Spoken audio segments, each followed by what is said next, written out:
Welcome back to the deep dive. Today, we are pulling a file off the shelf that's gathered a bit of dust in the popular imagination, but, and I really can't stress this enough, is absolutely critical if you want to understand the world we live in today. It's often called the Forgotten War. Which is so ironic, isn't it? Because it basically set the stage for the entire Cold War. Exactly. We're looking at the Korean War, and specifically for those of you buried in revision worksheets right now, we are tackling this through the lens of IGCSE revision. We've got the textbooks, the maps showing the front lines, all of it stacked up right here. And our mission today is to use that stack to answer the big questions. Why did it start? What actually happened? And that big essay question. Did the U.S. policy of containment really succeed here? That is the million-dollar question. So to get there, let's set the stage. We're talking 1950 to 1953. But to get 1950, you have to rewind just a bit to 1945. Right. World War II ends, Japan is defeated, and its empire just collapses. And that leaves a massive power vacuum on the Korean peninsula. A vacuum that the two new superpowers are more than happy to fill. You get the Soviets coming in from the north. And the Americans from the south. And they meet in the middle, and, well, they draw a line on a map. The famous 38th parallel. The 38th parallel. And it's important to remember, this is just a line of latitude. It was never meant to be a permanent border. Just a temporary fix. Just a temporary administrative line until they could figure out elections. But, as the Cold War starts to freeze over, that line hardens into a real border. So you get two Koreas, a communist north, backed by the Soviets. And an anti-communist south, backed by the Americans. And I think there's a tendency to see this as just a puppet show, right? Like the U.S. and USSR are pulling all the strings. Yes, and that misses a huge part of the story. You have to look at the Korean leaders themselves. Kim Il-sung in the north and Syngman Rhee in the south. You weren't just sitting around waiting for instructions. Not at all. There was a bitter personal hostility between them. Both of them were claiming to be the rightful ruler of the entire country. And both were actively pushing their superpower backers to let them invade the other. Constantly. This wasn't just an external conflict. The internal tension was already at boiling point. It's also interesting looking at the sources on Syngman Rhee. The U.S. narrative is democracy versus communism, but he wasn't exactly a Democrat, was he? No, and that's a crucial nuance if you want top marks on an essay. Rhee was fiercely anti-communist, which is why the U.S. backed him. But he was also an autocrat. Absolutely. The sources here say he treated the peasant population, which was like 80% of the people, very badly. So the South was already unstable. So you have this powder keg. It just needs a spark. Precisely. Which brings us to the external factors. The big one. You can't talk about this period without mentioning the domino theory. It's the core of American thinking at the time. The idea that if one country falls to communism... So one next to it will fall, and then the next one, and so on. Right. And for the U.S., the big domino they were worried about wasn't actually Korea. It was Japan. It was Japan, the industrial heart of Asia. If Japan fell into the communist sphere, the U.S. saw its entire position in the Pacific as collapsing. So Korea was about protecting Japan. In large part, yes. Okay, so the U.S. is watching nervously. Meanwhile, Kim Il-sung is begging Stalin for permission to invade, and Stalin keeps saying no. He was cautious. He didn't want a direct war with America. But then, by 1950, a couple of things changed the whole calculation. The first one is huge. China. In 1949, Mao's communists win the Chinese Civil War.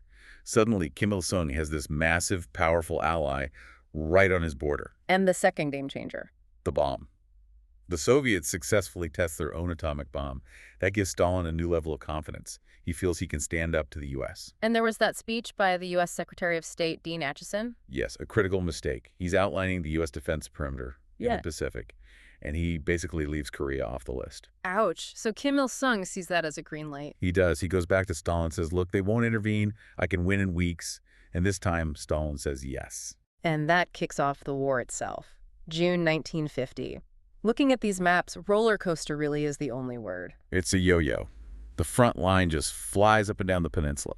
So phase one, the North Korean invasion. They just pour across the 38th parallel with Soviet tanks and weapons. The South Korean army basically dissolves. The map from September 1950 is just shocking. The whole country is red except for this tiny corner in the southeast. The Busan perimeter. That's all that was left. Yeah. They were literally trapped with their backs to the sea. The war looked over. But it wasn't. The U.S. decides to intervene. And they do it in a very clever way. They go through the United Nations. Now, this is a key detail for any exam. The USSR had a veto in the UN Security Council. They should have just blocked the whole thing. They should have, so why didn't they? Yeah, why not? Well, it was a massive own goal. They were boycotting the UN at the time. Boycotting, why? They were protesting because the UN wouldn't give communist China a seat. They still recognized the old government that had fled to Taiwan. So because they were sulking outside the meeting. Their chair was empty. They weren't there to cast their veto. The vote passed. Unbelievable. So this becomes a UN police action. Right. About 18 countries sent troops. But let's be clear, it was overwhelmingly an American operation led by an American general. General Douglas MacArthur, a living legend from World War II. 70 years old, brilliant, but with a, let's say, bullying, no-nonsense style. He wasn't going to just defend Busan. No, he planned something audacious, the Incheon landing. A masterstroke. Instead of pushing out from Busan, he decides to launch a huge amphibious invasion, way behind enemy lines at Incheon, near the capital, Seoul. It's incredibly risky. Hugely risky. The tides there are insane, but it works perfectly. He cuts the North Korean army off from its supplies, and they just collapse. And in a matter of weeks, the UN forces are back at the 38th parallel. Mission accomplished. It should have been. This is the moment the entire war changes. Because they don't stop. They don't stop. Yeah. Washington makes the decision to switch from containment to a new policy. And here's that key word you need to know. Roll back. Exactly. Rollback means you're not just containing communism anymore, you're going to actively destroy it. The goal became to cross the border and reunite Korea under a non-communist government. They got greedy. Success bred overconfidence. They pushed north, all the way to the Yalu River. Which is the border with China. And the Chinese had been sending warnings, hadn't they? Very clear warnings, do not approach our border. But MacArthur was dismissive. He told Truman the Chinese were bluffing. He promised the troops they'd be home by Christmas. Famous last words. Because in October 1950, Mao sends 200,000 People's Volunteers swarming across the border. And the nature of the fighting changes completely. The sources call it a meat grinder. It's brutal. The Chinese used human wave tactics, attacking at night with bugles blowing. It was terrifying. Oh. And this is in the middle of a brutal Korean winter. And the yo-yo goes south again, fast. The longest retreat in U.S. military history. They're pushed all the way back past the 38th parallel. Seoul falls for a second time. But eventually, the line stabilizes.